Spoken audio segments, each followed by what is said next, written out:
anti-Semitic. That's what it is. Fundamentally anti-Israel. Please stop with this nonsense. I get called a fascist every single day. I can call you an anti-Semitic. This president goes behind the back to just cut whatever he wants. Why did you support the president when he asked for and got $186 billion of cuts to SNAP? They were cleaning up the program from waste, fraud, and abuse.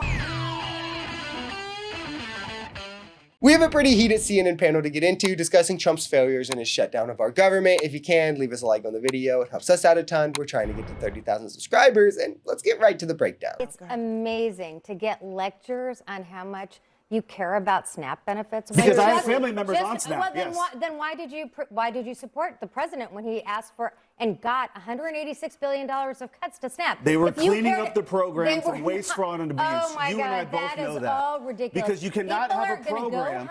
No. From those SNAP straw man's cuts. argument. No, you cannot have those people. I'm sorry. You just paid for 186. You took $186 billion out of the SNAP program.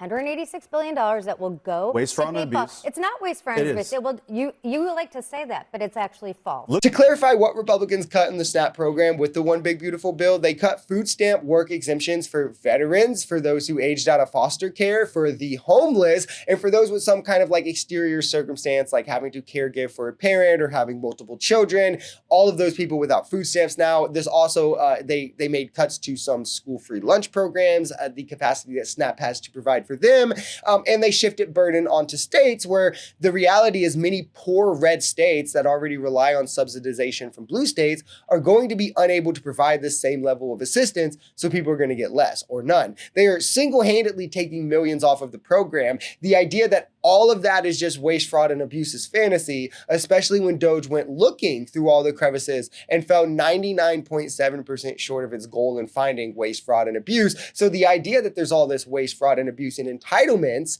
but has been vastly disproven by their own accord. Where it is in the rich guy handouts that none of them want to touch. Exactly. This is the platform. It is a rejection of the establishment. That's what it is. Because the establishment has not actually looked out for anti-Semitic. That's what it is. Fundamentally anti-Israel. Please stop with this nonsense. I get called a fascist every single day. I can call you an anti-Semitic because it's exactly what you were doing. Wait, hold on. The Democratic Party has an anti-Semitic wing. Why? Because he doesn't want to visit Israel as the mayor of New York City? Is that why? He wants to arrest Bibi Netanyahu. He should be arrested. He's a war criminal. There you go.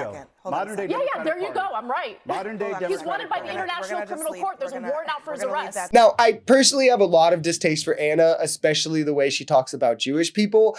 But she is spot on about Netanyahu here. The idea that the correct position is that we should not arrest the guy with an international arrest warrant is insane. Like, why do so many people see America as above or outside of international law? This is the exact behavior that makes Trump feel emboldened to bomb fishing boats in the Caribbean or preemptively strike countries like Iran, because he thinks there's nothing beholding him to this law. And Netanyahu has committed many atrocities in the span of this 2-year genocide, many of which are now being enabled by Donald Trump. The idea that he should be able to walk the streets of America freely after murdering Palestinian babies, women, and the elderly alike is insane. The difference between this CR and every other past CR is this president goes behind the back to just cut whatever he wants. So the truth is, you can't even make a deal. Chuck Schumer voted for the CR. Russ Vought will just, and then afterwards, we started having Russ Vought just cut willy-nilly. So for the dignity of the Senate and for the House,